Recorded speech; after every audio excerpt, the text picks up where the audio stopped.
नमस्कार दोस्तों, स्वागत है आपका एक बार फिर से आपके अपने YouTube चैनल पर। आज मैं आप सभी लोग के लिए एक बेटा विवाह गीत लाई हूँ। मेरा आपको ज़रूर पसंद आएगा। इस गीत को पूरा सुनिएगा और कमेंट में ज़रूर बताइएगा कि ये गीत आपको कैसा लगा।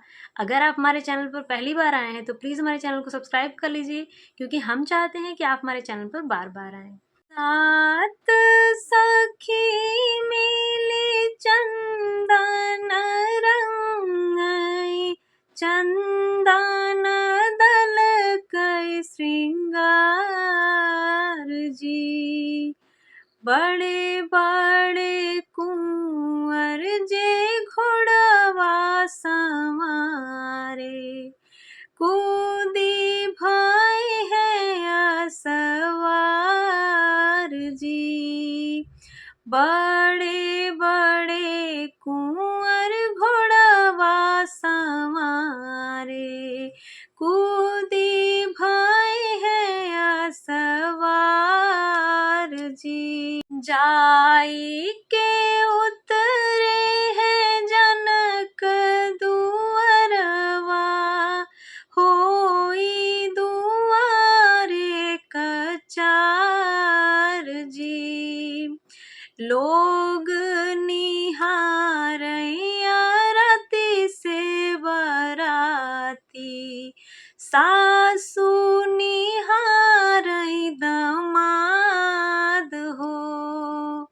लोग निहारैया रति से बराती, सासु निहारै दमाद हो।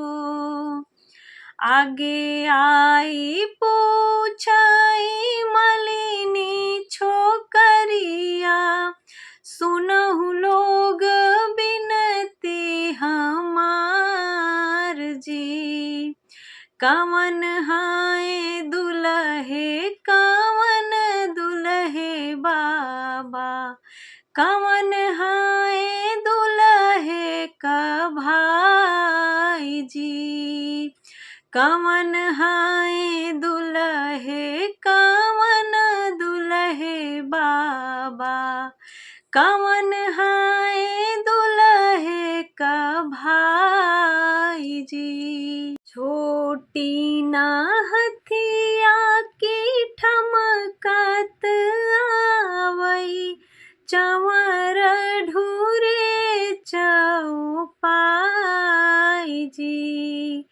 हथवा सुमिनी गले मोहर की माला, ओई हाय दुल्हे का बाप जी। हथवा सुमिनी गले मोहर की माला, ओई हाय दुल्हे का बाप जी। नदिया के तीरे तीरे घोड़ा दौड़ावई, मुछिया मानई लाई जी। दांत बत्ती सी झलकत आवई, ओई हाय दुल्हे का भाई जी। दांत बत्ती सी हो झलकत आवई, ओई हाय दुल्हे का भाई जी। छोटी न डोरिया रे, छोटी न डढ़िया, छोटी उचार कहार जी। सोने का मौरा सिर झपकत आवई, ओई हाय दुल्हे दमाद जी। सोने का मौरा सिर झपकत आवई, ओई हाय दुलरू दमाद जी।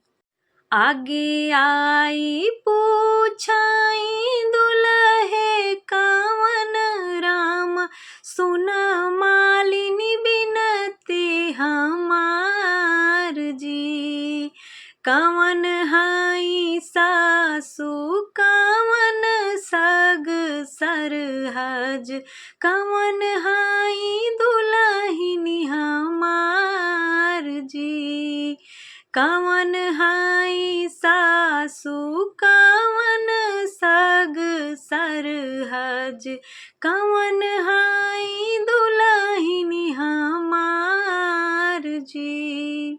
जे हो दुल्हे तोहरी आरती उतारई, ओई हाई सासु तोहार जी।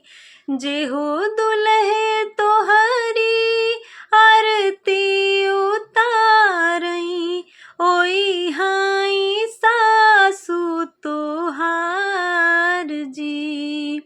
जे हो दुल्हे तोहरे नी बिरवा कुचावई, ओई हाई सरहज तोहार जी।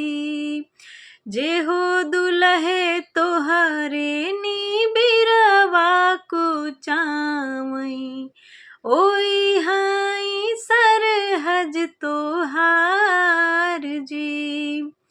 जे करेनी संगे दुल्हे गठिया जोड़ाई, फेरवा घूमई तोहरे साथ जी। जे करेनी संगे दुल्हे गठिया जोड़ाई, भंवरी परई तोहरे साथ जी।